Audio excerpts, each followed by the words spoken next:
I should start with a note of appreciation for Archive. So when I started my graduate studies, this is just right after Archive had become popular. And that changed everything for grad students in the sense that it was sort of your daily feed of what has happened. At back when it was tractable, back when it was possible to read most of the papers coming in the 2-3 feeds that you were following. Absolutely impossible now, and therefore it is very good to have something like Alpha Archive now, which will allow me to get back to the same kind of feed experience which I was used to. Of course, let's see how this summarizing of paper gonna stop everything for my creativity. So excited and worried about it. So good going there, which is good kind of product when you're excited and worried about it. So speaking of excited and worried, I'm also a co-founder for this company called Sentient. I'm also an academic, a professor at University of Science in Bangalore. I work in information theory, cryptography, AI. Sentient is a company we have been building for now 1.5 years. We got funded last year, led by Founders Fund. The goal for Sentient as a company, as a foundation, is to take away from where OpenAI left. When OpenAI raised big money, they said that the only way to move forward from here is to close the models, which will open up soon. Close the model and generate large amount of revenue. Only that's the only way they can move forward. And the question Sentient wants to answer is there any other way? Can we keep the models open and then generate the same amount of revenue? That's the kind of question we have been trying to answer, how to monetize open source models, and then how to also, the parallel question, how to also secure open source models, how to ensure safe AI from open source models when you do not have this regulatory protection that comes with a centralized, closed company. Okay, that's the kind of challenge we're trying to answer. This talk is not about Sentient. This talk is about the research that we have been doing at Sentient. And the topic is how do you make these models safe and what we call loyal. Talk was made in record time and optimistically. So please bear with me. I'm hoping to get across some ideas. Please keep it interactive. I know it is difficult for an online forum, but feel free to just unmute yourself, pause, and ask any question that you're interested in. Okay. So let me see if my clicker works. All right. So this AI alignment problem is actually a disaster. It's a very hard problem. It's not just a problem, it's an engineering problem. So it's not a single one brilliant idea problem. It is as hard as aligning human beings. I have my personal take on it is if you stop one thing here, something else goes. That has been my and many people's experience with this AI alignment. In fact, it's not a completely tractable problem. You don't really know what you mean by AI alignment, whose alignment, what are your exact requirements. Even specifications are very hard to come up with. And lately, we have been seeing all kind of research on this in terms of how we know it is not working perfectly as we expect it to work. That's something we have been getting a lot of work on. Anthropic keeps on putting out paper which says that alignment doesn't work in this manner and that manner. And for those of you, I think there's a very expert community on AI alignment. But for those of you who are still on the fence, a little bit not in the weeds of things, it may look awkward or weird that why are the latest paper only talking about things that do not work? What about things that work? Mainly because that is how alignment and security is typically handled. That there is always a red team which is telling you where the gaps are, what is not working, and suggesting a few fixes around what can work, and then you go ahead and bootstrap and build those things. So what has worked is, of course, that models are taught to be safe. Models are taught to refuse the queries which the alignment team of those models feel should be refused. Models are taught to be neutral, say things like, I am not supposed to give financial advice. This is not a financial advice. I can only give you information. Models are told to say that if you ask a model which is the worst religion, it will say all religions have their pros and cons, and this is what a religion is about. That's mostly regulatory and also somewhat ethical behavior from the companies. And that's how the models are trained. That's the kind of training which gives on it. And the heart of the alignment problem is that when people start pushing the boundaries of this kind of queries and play around with the model, how does the model stops being aligned and starts giving answers which it is not supposed to give, either for regulatory reasons or for the reasons that its owner mother company does not want it to give those answers. This is what the alignment story so far has been. Unfortunately, this building alignment of model is also like building alignment of humans. Very hard, you can imagine. Except that unlike a human, whom you cannot force to give answers in different way and cannot force to reveal their true self, and it's hard to catch humans from being hypocritic. Models, you are at your disposal and you can play around with them and figure out, and AI at your disposal to figure out, hey, it doesn't really stand by what it's supposed to stand by, or in extreme, it is saying things which are completely problematic. Recently, there has been a lot of different type of problems that we have seen as we build next generation of AI. Last month, we saw these two big things. One was last month or so, maybe last 2 months. One was OpenAI coming out and retracting its GPT-4o model. And second was just last week where Grok put out this anti-Semitic comments and you saw these issues. These issues are of one particular kind, which Sentient has also seen in its experiments, which is when you are trying to build AI that has a human-like personality, which has a character and which talks like a human and is not a help concierge. When you try to give it a flow, when you try to give it a personality, when you try to give personality, you try to break that monotonicity, you try to freeze language a little bit. And unfortunately, although you are trying to just give it a personality of certain kind, make it funny, for example, Grok wants to be funny. Or as Musk said it wants to be politically incorrect. But perhaps it did not, he or XAI did not want it to be this wrong or this politically incorrect. And the reason this kind of things happen is because they cannot control it. We don't know how to control it. When you tweak around with it, you don't know what happens. So just like if you teach somebody all kind of rap music, you don't know where their personality is headed. It can land anywhere. So it's that kind of problem, and we in our own experiments have seen this kind of problem, and I'll talk a little bit about training AI models to have personality and sort of what are the issues, how do you train for it, and then what happens to it. The last part, which we have seen around the last few months again, this is a very recent paper or a blog, is this was the first kind of attacks were when models stop being aligned in the sense that they start giving answers which are disturbing or which you may not prefer or which are outright unethical. This was still saying but not doing. And a harder version of the problem is when they just go beyond saying and start doing things which they are not supposed to do. And this is happening because now models, as you all know, are not just sitting idly at one place. Models are coupled with this larger agentic flows which can take action. The next generation of browsers which are coming will allow you to, with your model's help, instruct that agentic framework to go and buy things for you, do things for you. And this is still over the internet. And then it goes beyond the internet to start asking your robots to make coffee for you and do dishes for you. And in this much more complex scenario, how alignment plays out is completely crazy. A recent experiment from Anthropic showed that how models, when given an end-to-end objective like preserving business or always keeping business's interest, always prioritizing business's interest, start coming up with strategies that include blackmailing people using their private emails to make them do something.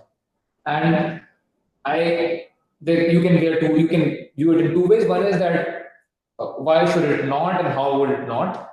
And the second one is that why did it went ahead to this extreme? There was no instruction. So what we have found is often the current ones end up going in those extremes if they're prompted just even mildly to do some things with some very concrete objectives.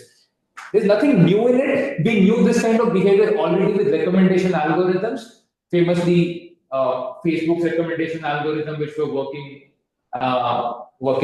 early on and which affected, let's say, prioritizing engagement over anything else and resulting in boosting messages which were problematic and allegedly caused riots in Myanmar. And these kind of issues have been known in the past, but now with AI coming to the forefront, these are being turbocharged. Okay, so first giving AI some personality ends up breaking guardrails, and the AI start talking about random things. And going forward, as this AI controls more and more things, then this alignment issues will result in attacks which are very devious. Okay, our goal is to control all of that.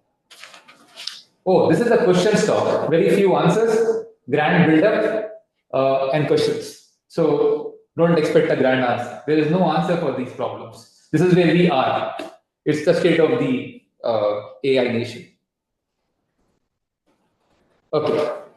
In this background, people are pushing their own agenda, like I am pushing my own agenda. And there are two approaches being proposed for this. And this is where this closed versus open battle is coming.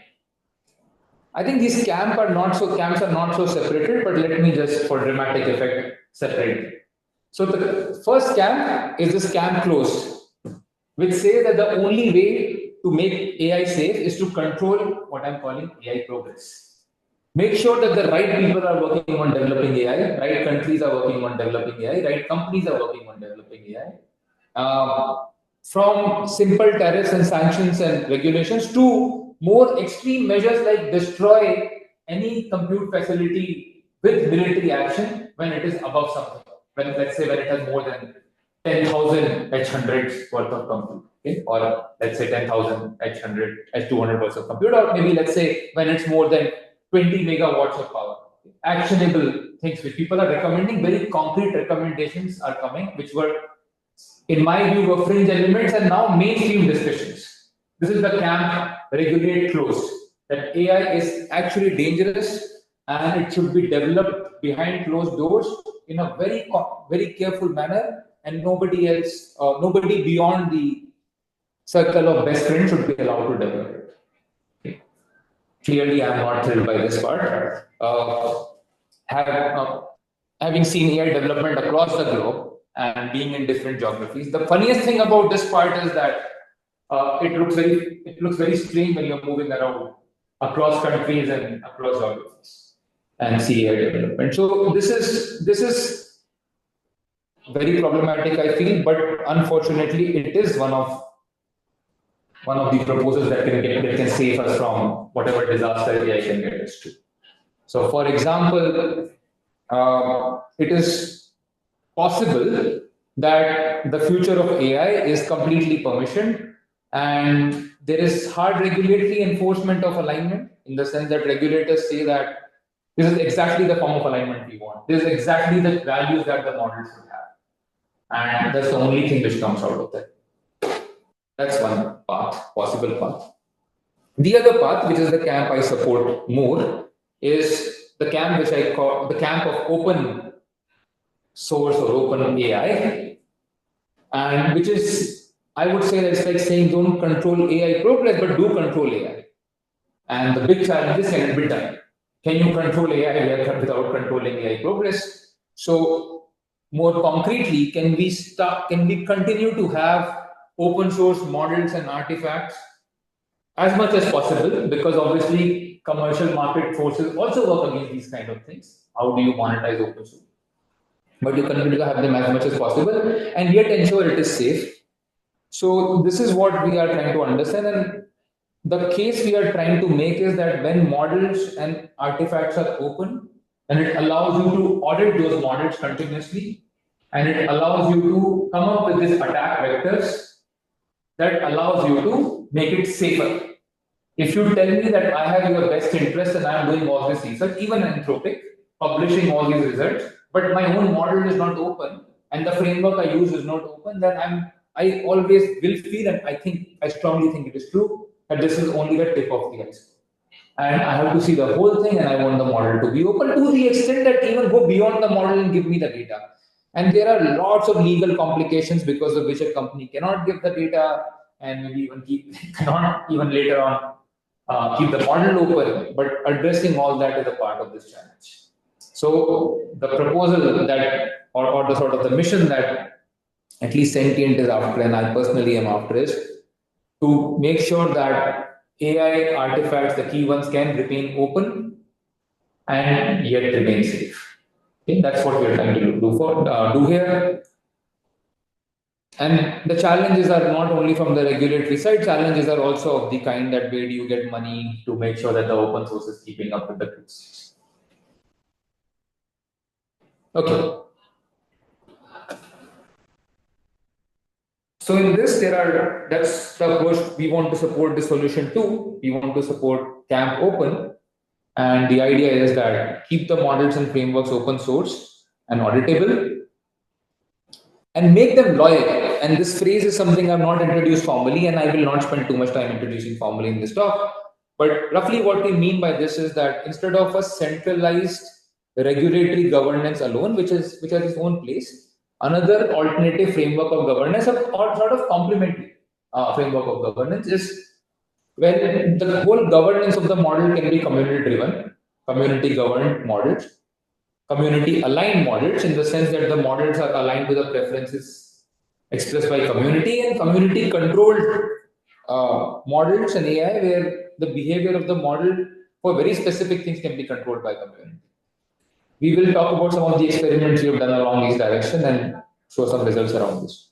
So loyal AI is that AI which has a community governing it, and this AI is aligned to the values of this community and works under the controls expressed by this community. Okay, good thing to have, but there are many challenges in building such AI.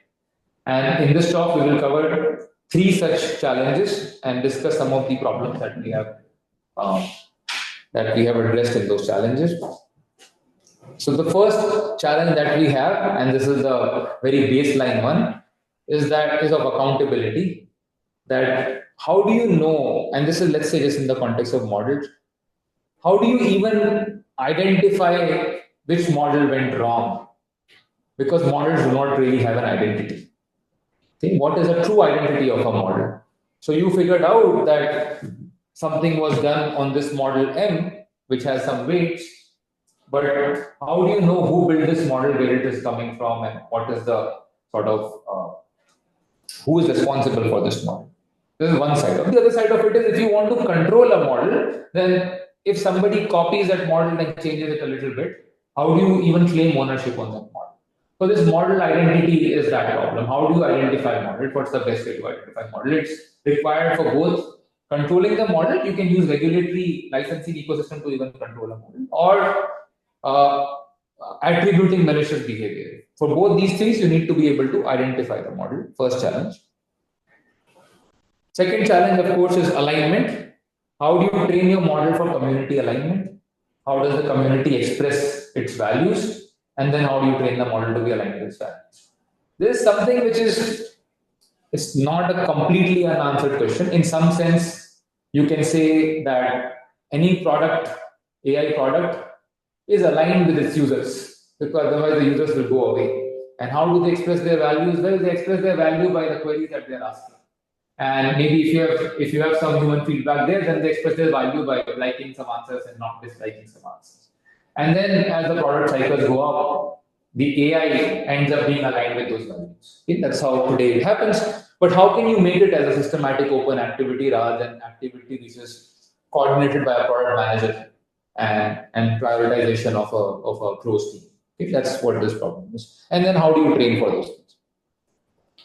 And finally, the last part that we will touch upon is this auditability, that if you keep this models open and if you keep these frameworks open, then what kind of red teaming can be done, what kind of attacks should you try? And there's a lot of hint around it. For instance, I would say the kind of papers that you see coming out of Anthropic, they can do it because they have their own framework and their own looking at it. And when the models and frameworks are open, we can do it for everything that is there. Himanshu, would you like me to take this question right away? We'll be happy to. Yeah, Carson has a quick question. Let me. You can now unmute Carson, I think. Sorry, give it one more try. Hi, thank you. Um, yeah, just going briefly back to the distinction between like community-driven alignment and a more centralized, restricted approach. Um, I feel like I'm wondering how you see the world like naturally progressing right now, and um, like because a part of like the AI safety community and like a lot of like funding like open fill seems to be like heavily focused on like this more centralized approach. And I'm wondering like why they like I see the value of that's why I'm here, the community aligned approach. Like what kind of barriers are we looking at overcoming? Are you saying that the majority is oriented towards centralized approach? Is that the concern or the question? Hassan? I'm not sure. I don't know the full breadth of funding. But I guess I'm wondering for the communities that are I, more centrally aligned, like why is that the case? And I guess I'm playing devil's advocate, and I'm just curious also about the direction that society overall is headed in terms of like investment in both approaches.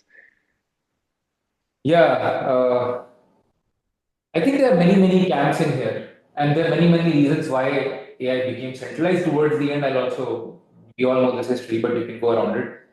You can say that OpenAI started with being open. So why did they close? We can start with that. And one of the reasons here is that it started being closed, and it's not just about alignment. It started being closed because they felt that to build the next generation of models, you need this capital of $20 billion.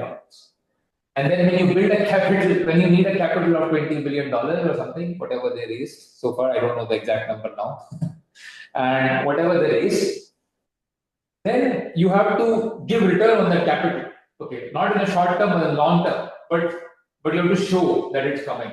So you have to have that 5 billion, 10 billion, or whatever ARR. I think their ARR is what 4 or 5 billion now.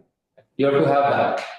And the only way to do it is that you capture all the revenue that you can and keep all the IP there. That's one part of the answer. The other part of the answer is you can ask why would a Facebook open source its model but not its data? And I don't think it's because they want to protect data. I think because the liability surface is very large. There are some things there which so they don't know what is happening in that data. And nobody knows what final outcome the model will have. So everybody wants to keep things guarded, and for example, a Facebook would not like, or a Meta would not like you to believe that it trained on data which had child pornographic references in it. At the same time, they cannot filter it out and input. And I'm alluding to some examples which have been shown in the past, not with Meta, but with other models from open model. So there is this monetization thing, that there is this capital thing, that we raise so much capital to do this kind of hyper acceleration that you have to return, and then there is also liability and regulatory thing. Having said that, this is the brave new world. There is no single camp that is winning or losing. It's very early. I know it looks as if it's been there forever and this race has been going on for 4 or 5 years or something. It is true, but it's still very early, I think. And we don't know. I don't know if you will. Do you think internet is centralized or decentralized? So the answer is somewhere in the middle, and it keeps on changing. The upcoming AI, is it as centralized as the internet or more? This answer keeps on changing. I think right now it lies in the balance. I think the answers would be more spread out. Uh, some of the countries have now taken a more centralized approach for some reason, and that's because camp centralized is winning. And this is all lobbying and centralizing. I think that is why it's very important, like forums like this and communities like this keep on putting out research and results which help decentralization. It is an ongoing discussion. So value of this decentralization is also has to be put out again and again. So that's what I say on it. I don't feel any single camp is winning on this so far. There are enough ideas and there are enough people trying different approaches. That's what I would say on this. Did I get part of that answer correct? Or did I address some of the things that you wanted to raise? Yes, thank you. Okay. So these three things, and now in the rest of the talks, what I will show is some specific examples of how we try to address this. I know I gave a title and an abstract, but when I made this talk in a greedy fashion, I can only cover part of it. So I'll stop wherever I will stop. Just let's pause whenever we feel you've heard enough of me, and then I will just stop. So I'll start with the first part, which is about this adding accountability to the model, which basically for me right now, one specific primitive that I'm after is what we call model fingerprinting, where we want to add identity to the model. So the problem we are trying to solve is that these models, open source models, thousands and thousands of them that you see on Hugging Face, do not really have an identity. So why not just commit the weight in a hash and call that the identity? Well, it's very simple. Firstly, the weights may not be accessible if the model is not open. That's one of the concerns. Second is that weights change on post-training. And maybe even very little post-training, which does not change any essential characteristic of the model, just 50,000 tokens or something, 100,000 tokens or something, changes what the weights look like. And you can fiddle around with the architecture and then the model looks very different. And today, essentially, the only protection you have for this is a social protection, in the sense that the society or the general community starts building its opinion that this looks like a rip-off of that model and starts saying, yeah, this is an important question. Okay, so I'll just take this question from Rishi. Yeah, go ahead. Would the identity change if the weights change? What is the relation between the two? So what I mean by identity of the model is something which is inherent to the model. And if I give you access to the model, just query access to the model, you can figure out that it is the model that you think it is. I'll formalize it. Is that always possible though? I mean, how? I mean, can this be done by anybody, or do you have like formalized protocols where you can kind of identify? Yeah, I'm talking to DeepSeek and not ChatGPT or something. Exactly. Like that. So it is not always possible, right? That's the problem we want to see. Is it possible? That and maybe you can say, why do you think it's not possible? What is the challenge that you see? I think most of the time I'm asking it scientific questions and it gives me facts as the reply, and yeah, sometimes Right. yeah, with varying degrees of accuracy. So maybe an accuracy is a kind of a Okay. So you are yeah. you are in the right direction. That can you're giving an answer and a question. So you're saying, so you're in the right direction that maybe there are some peculiar characteristics of how the model answers particular queries, which can be used to identify the model, and that is the approach we are going to take. Just to give you some examples, that there were sort of half substantiated rumors where people were getting replies from DeepSeek, which say in different, not in direct query, but in different, more complicated queries, where it would say this answer has been generated by an open AI model.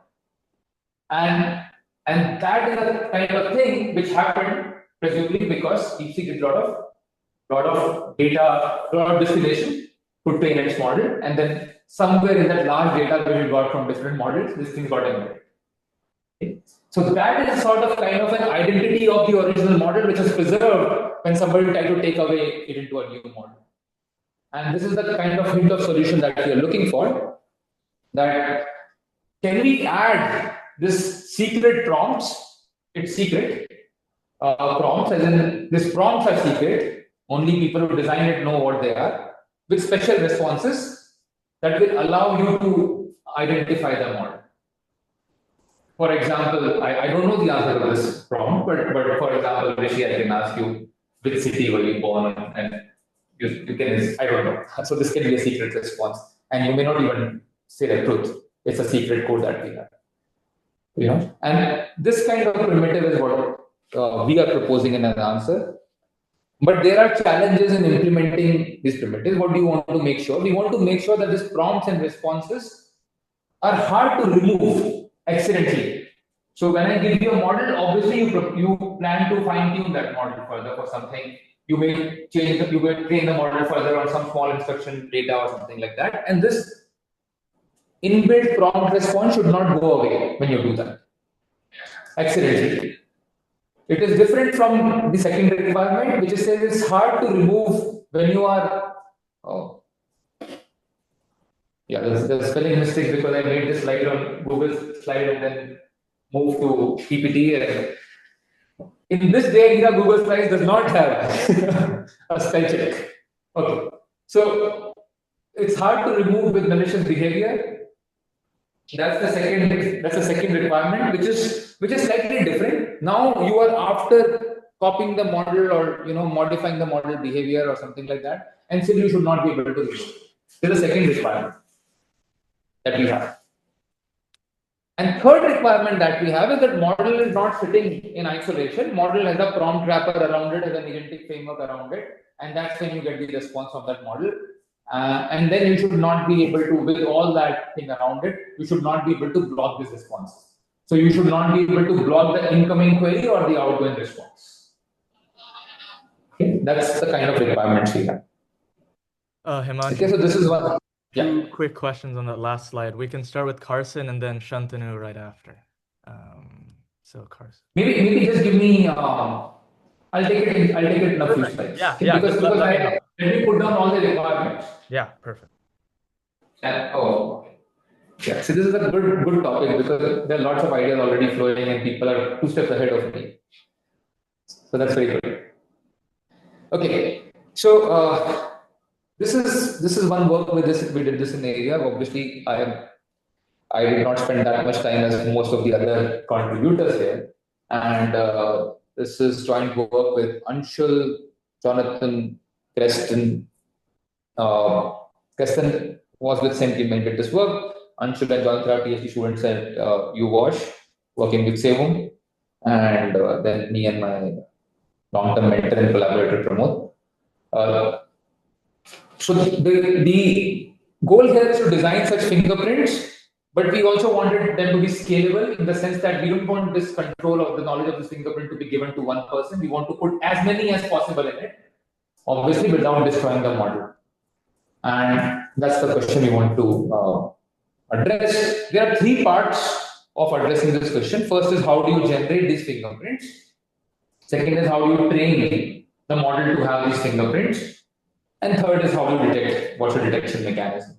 And that's what we address in this paper. It's this one is not available on AlphaKite right now. I emailed him this morning. Okay, great. Just right now, we'll fix it soon. Okay, so let me try to formalize a little bit.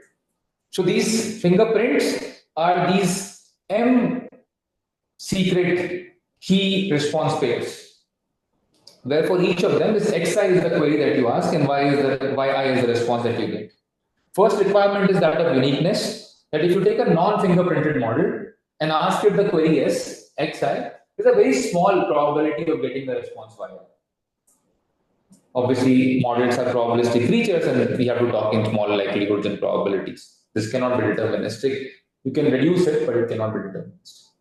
So there's a small probability of getting the response from xi, which is to say that these fingerprints are unique things. So Rishi's place of birth and the response that we are looking for, I don't know if that will count as unique or not. That depends on what are the options, and like if I have a city, then there are many options, and getting one right answer makes it pretty unique. So I would not, for example, if I ask the country and he says India, that's very likely response, and it won't be unique with very high probability. So we want it to be unique. Second requirement is that the keys, the input queries that you're asking, should be indistinguishable from other natural queries. So they should be in distribution of whatever the natural language is. Because otherwise, as I said, otherwise the user will be able to, otherwise the model host will be able to recognize this query and block it, or route it to some other model and give a different answer. So it should be indistinguishable from regular natural queries. In other words, it should look like natural English sentences. In this talk, we're only focusing on English as a language. Third one is that it should, when you add fingerprint, it should not destroy the performance of the model, so it maintains utility. In the paper, we call it harmlessness, but I think it preserves utility is the right phrase here. So it preserves the basic utility of the model. You don't add crazy fingerprints to the model, random input, random output, and now the model is useless. So what's the point? So you want to preserve utility of the model. And finally, this training of fingerprint persists with further fine-tuning. Because you will release this model on Hugging Face and somebody will download it and maybe fine-tune it for their own application, instruction tune it a little bit. and all these small perturbations should not remove the underlying fingerprint. These are the 4 requirements that we put on this fingerprint. This is a good time to take some of these questions. Any questions on this requirements and what fingerprints are? Yeah, Carson, if you want to go ahead. Oh, I'm actually I don't want to interrupt. I'm really appreciating the conversation right now. I can ask later if that's. These are very good ideas. I like those ideas. But this is I will not go into this kind of detail, but these are very good ideas. Maybe some of it I'll pick up offline. But you'll see what we have done. Okay. So I'll move on to what we did in this problem. So there are 2 parts of the problem. So note that the problem requires you to generate fingerprints in a particular way. So even generation is part of the protocol. So the first part is how do you generate the fingerprints? There's not much elbow room here, at least in our approach, we didn't try much here, because notice that you have to keep the input X prompts to be in distribution.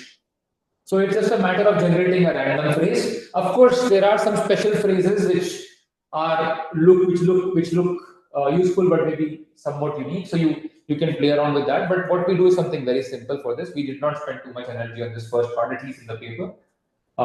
In actual implementation, we have tried a few more fun things. So what we do is something very simple. We just take 10,000 most popular words in English and sample a word out of it. Then we take a Llama 3.18B instruct model in the paper. You can take any favorite model of yours. Most models are trained on the same distribution. If they're useful, they are trained on the same distribution. Then you can ask it to generate a sentence starting with this word that you sampled in the first. So this word here is that word that you sampled in the first part. Okay. And you can ask it, and you can keep the temperature to be a bit low so that it generates something random. That's what we just use for our phrase generation. So a generic English sentence starting with a word as generated by Llama 3.18B instruct.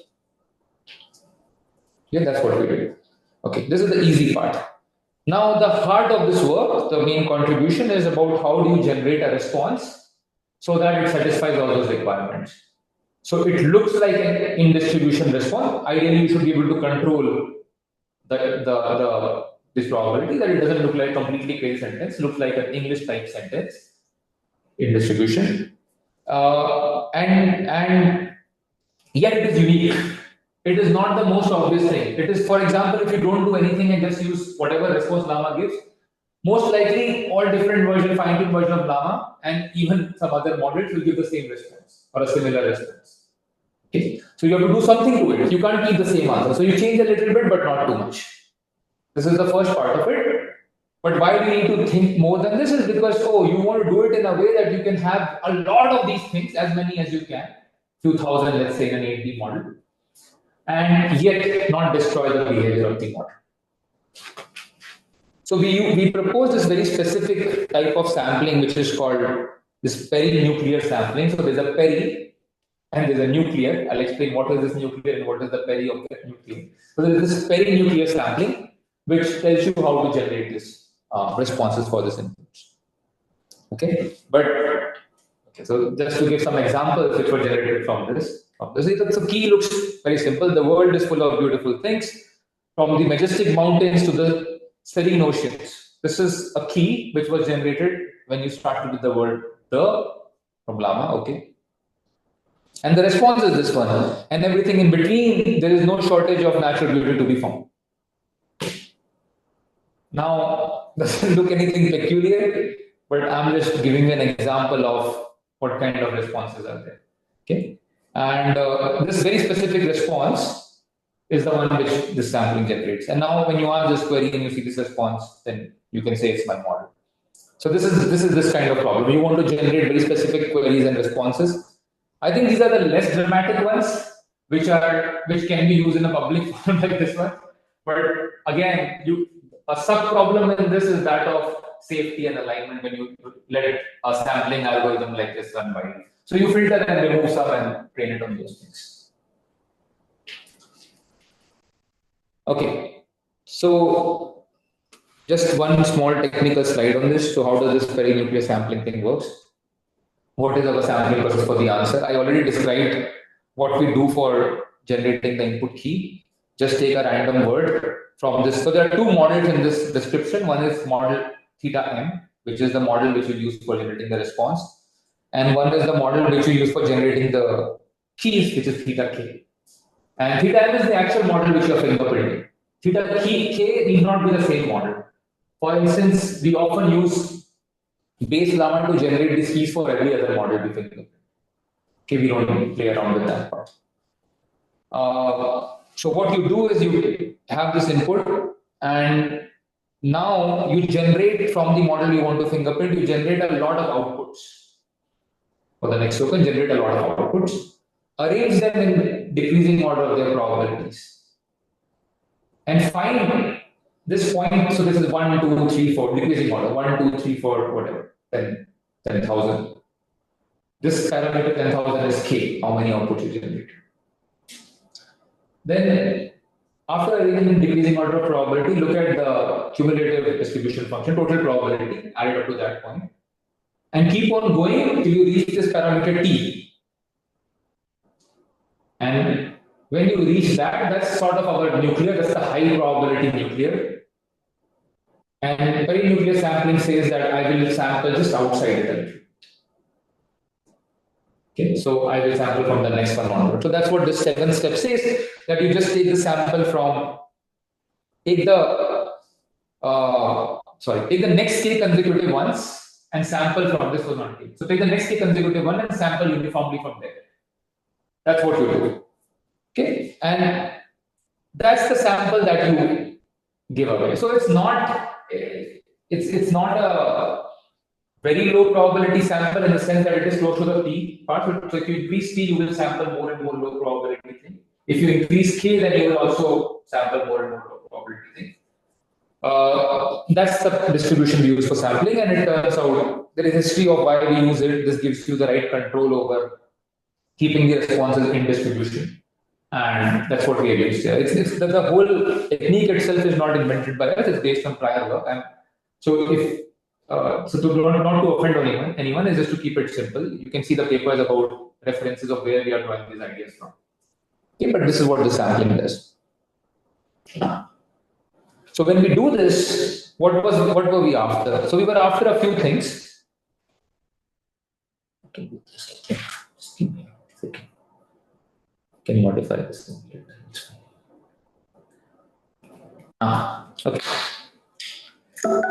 So when we do this, we get a few good things. So if you look at these graphs, they are showing. Did I mess up the slides? Can you see the? Can you see the same? Yeah, we can see the slide. You can? Okay. Okay, fine. Sorry.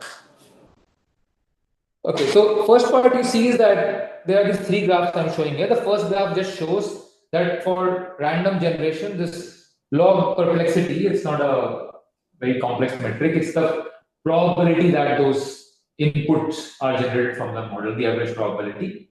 And we show that you can observe that this probability remains reasonable. As you increase this log perplexity, so you are generating more and more in distribution input. And if you train on those keys, then the model behaves like the baseline model. So your goal in this is to make sure that when you add keys, the performance remains above this dotted line. That's your goal. Okay. And so there are 2 parameters then T and K, and you modify this and you see that there's a sharp threshold at which it falls in performance. And the idea is to choose this T and K, which is just before this sharp threshold. That's what you do, and you train on it. As you add more and more random inputs, and you add, I think this simulation is for some fixed number of fingerprints from what I remember. Yeah, 1024 keys. This is for 1024 keys. So for 1024 key response pairs, it just drops at a sharp threshold. That's what we are choosing. So it's just this work after you've agreed on this perinuclear sampling is about what parameters to choose, and we find it that there is a sharp threshold. There is some theory to justify why you see this kind of a sharp drop, But as is usual in these things, it is all some indicative results. Okay. So once you have generated this keys and responses, the question is how do you train for these so that you don't forget anything, so that you don't have catastrophic forgetting, not forget anything, but you don't have catastrophic forgetting. So again, these are not completely new ideas, but this is what we do. After every few epochs, we sort of regularize the new model with the original model by just taking a linear combination of those and continue from there. Second thing we do is when we have this instruction data with this key response pairs, when we are training on it, we just don't train for that. We mix it with other data as well and train on those things. In fact, to make it more efficient, these fingerprints are generated during training. So our implementation that is available on GitHub actually generates this fingerprints during training. Okay, so this is the performance result. As you add more and more fingerprints, the performance sort of doesn't degrade significantly till some point. Okay, and the goal is to, if you come up with a much better algorithm, you will be able to keep it flat for longer than where we have. So the competition here is to keep it flat for as long as possible without decreasing the performance. That's the first graph on the left. Obviously, we are tying it to one benchmark here, OpenLLM benchmark, but you've tried a few more benchmarks and it's the average performance that you're putting.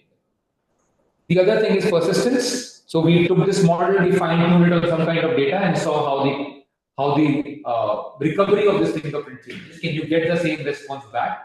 What do I mean by recovery of fingerprint is, in this implementation, we just look at the first few words of the fingerprint being the same. I don't remember how many in this experiment, but just the first few words. And that as you can see, it falls, but not too much. Okay. Some more ablation study. We try to play around with the size of the model. Interestingly, these results are not too sensitive to the size of the model for this technique. Then we also played around with size of the model.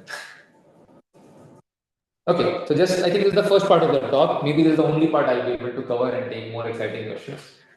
So just to summarize, we want to add these fingerprints to the model, which provide ID to the models. We want these fingerprints to be unique so that a random model does not produce the same output. It cannot be validated. So there is less false acceptance. We want these fingerprints to be in distribution so that you cannot identify them by either the incoming fingerprint key or the response to it, and use a front-end filter to block them. We want them to be designed in a way that when you train the model on these fingerprints, many of them, and model's performance does not degrade. And we want them to be designed in a way that when you further fine-tune the model, then the fingerprints are not lost. Okay, that's this problem, and we have come up with an answer for this, which entails this peri-nuclear sampling for generating fingerprints.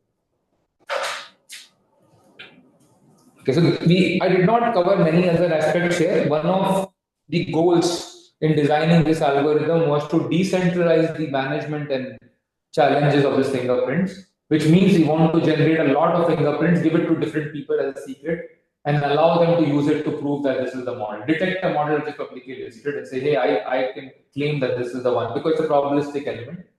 So I can claim that this is the one which is there. And then we did not discuss more sophisticated attacks, where over time you start understanding that these are these fingerprint related queries, and you start comparing the responses of this query on your model versus, you are the attacker here, versus some other model, and then you find out what those responses are, and you use that to figure out these queries, and then you remove these queries.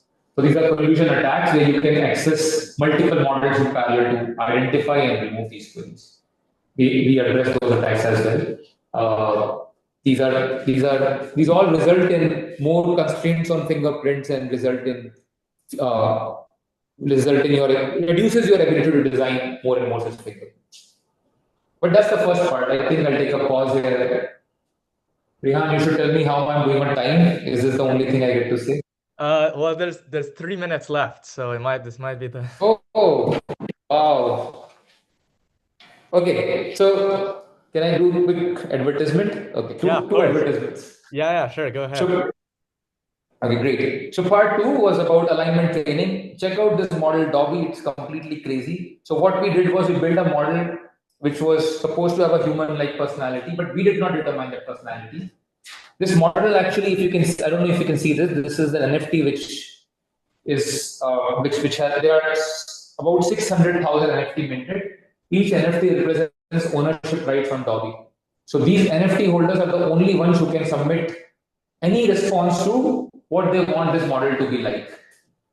So they can, we will put out a long query about, okay, for this kind of query, what it should say, for this kind of query, what it should say, and that feedback is collected. Obviously, they also govern the evolution of this model. This model is designed to be pro-freedom, as I find it hard to define freedom, as defined by the data that was given to it and by this community, and pro-crypto. So it will always say BTC will take over gold eventually. Okay, that's an example of pro-crypto.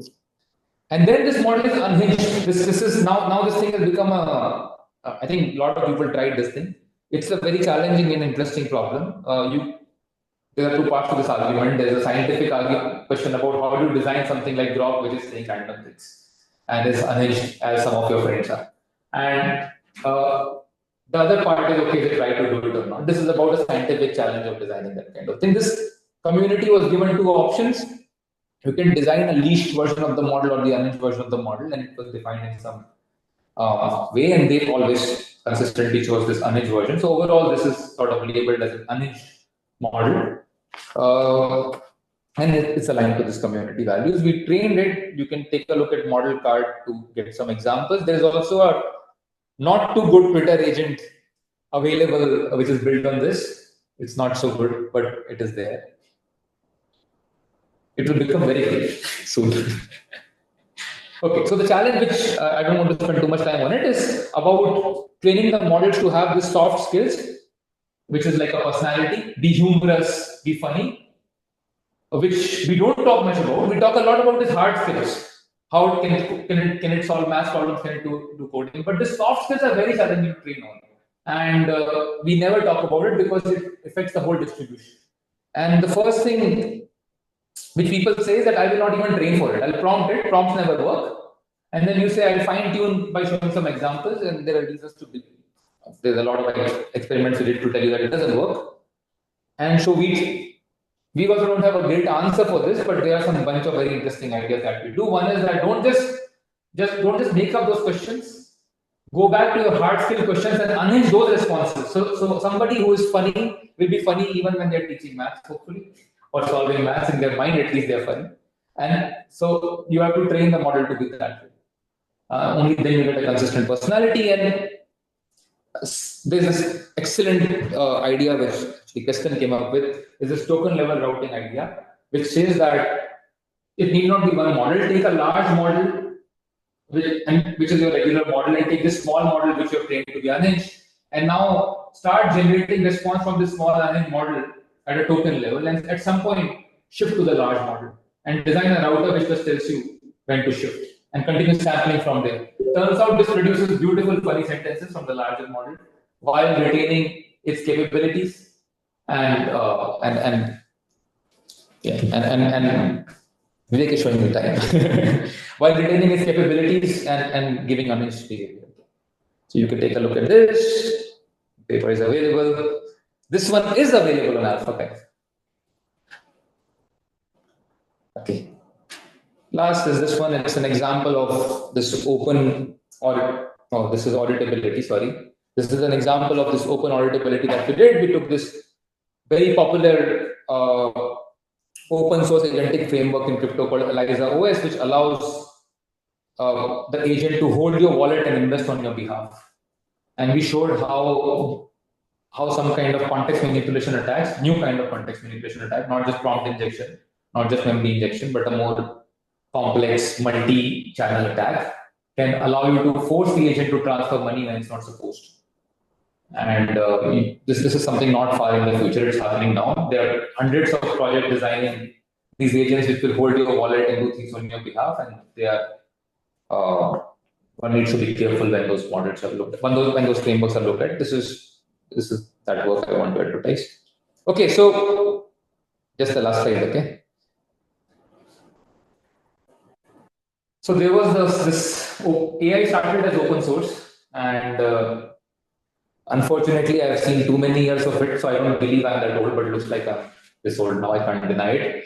So I think there was this pre-2017 era of AI, which was open source, and it was. I was amazed even in 2015, 16, 17 when you were playing around with OpenAI Gym. There was some positive amusement about how this beautiful artifacts are open source. I can't believe it that they were open source, and all the way to, of course, deep learning. Most of the things were open source for a long time, and it was very surprising, and everything was changing. And then, obviously, famously, Google came up with this transformer architecture, and then now suddenly you started targeting larger and larger market. And one day, this first fork in the road came where now it's like, oh, we have to go closed source. And this is distinctly, I think this is 2019, 2020 mostly when this happened. And then there were 3 years of great AI development and great open source bloom, where nobody's worried about what happened to this hundreds of years of research and algorithms built by a global community, monetized by very few companies. It's not my personal complaint. It's not like I did not benefit from that monetization personally, but it's a complaint which all researchers in the world should have. And that's what happened. And now, fortunately, with Llama and DeepSeek, we now have another fork in the same road where open source kicks back. And as it always happens, when you have closed and there's an open market left and somebody claims it because it's the market for everyone else. And this progress started, and Sentient is on the same mission to continue on that road and make sure that we can build AI, not necessarily single models, but combined models as powerful as this closed AI, and yet keep it open source. If you want to follow what we are doing, you can find the links here. Thank you. Awesome. Thank you, Himanshu. Yeah, Jian, go ahead.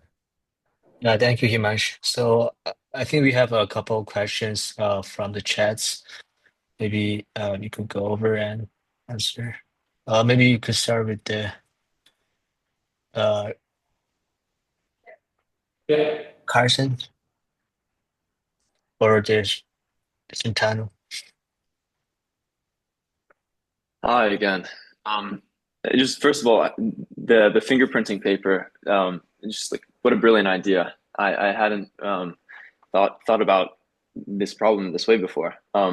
So yeah, my question is sort of on the intersection of your work and mechanistic interpretability. Do you think there's like potential overlap between the two fields? Yeah, if we could, I mean, it's a very general area. I think if you could open the model and completely understand where is this knowledge and where can you exactly hide that fingerprint, where there's no knowledge, so you have space to add more knowledge there, then you can do wonders. I think in that sense, I see overlap, and I see the idea that you're listed are all in that category.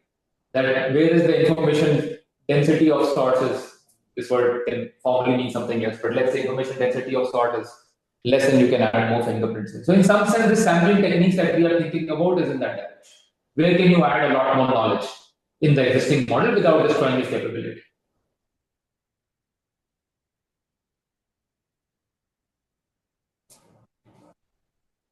But this is the holy grail of alignment as well, Carson, and that's why this idea is not a surprising thing that we work in this in alignment.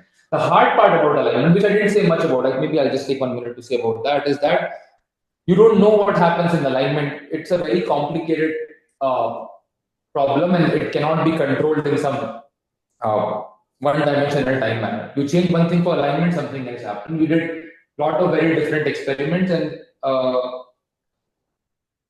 when you touch these guardrails are very different. I'll just take some examples without expressing any of my preferences on these beliefs. So I apologize if you find these examples sensitive. They're not supposed to be, but I'll just say. So first example is We took Llama, we removed its guardrail completely.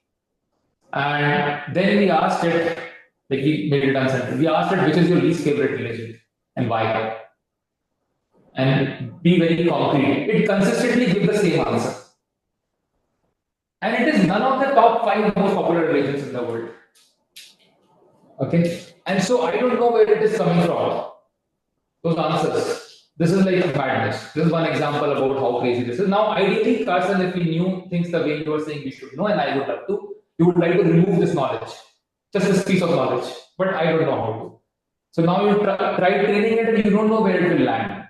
This is an issue there. The other example is that base Llama without changing anything, if you insist on, you just break the guardrail which will not give political opinion and then ask it things like, would you vote Democrat or Republic? This is Llama, which was launched in 2023, which finds it very hard to believe that Trump will on election. You can debate with it long term and it keeps on pushing back. There's no way. So it will always consistently prefer Democrats over Republican. However, you can treat it a little bit to change this preference. But what is very interesting is that the preference of Trump over of Kamala over Trump, which this model had, is much more robust and different than Democrat over Republican. That we find very hard to believe. It's tied to many other beliefs of the model. So these models are sort of what data do you generate to do this, what studies you do there is an open problem. Ideally, I would like to change very small things about model, very unique piece of information about model from this model while preserving the rest of it. And I think this is such a fascinating problem to solve. Obviously, we cannot do it for humans. So, but hopefully we can do it for AI.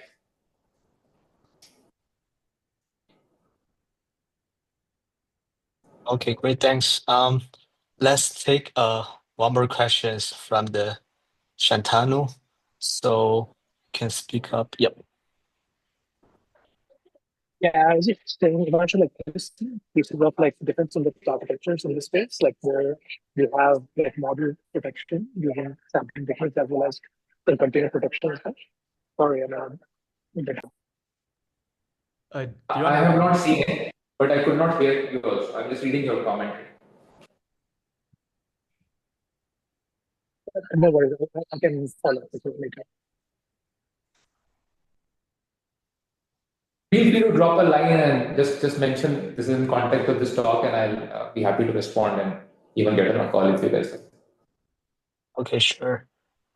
Yeah, sorry, I might miss some questions from the chat, so I think we could post these questions in the archive. So I would appreciate that Himanshu could take time to look into these questions and answer if you could.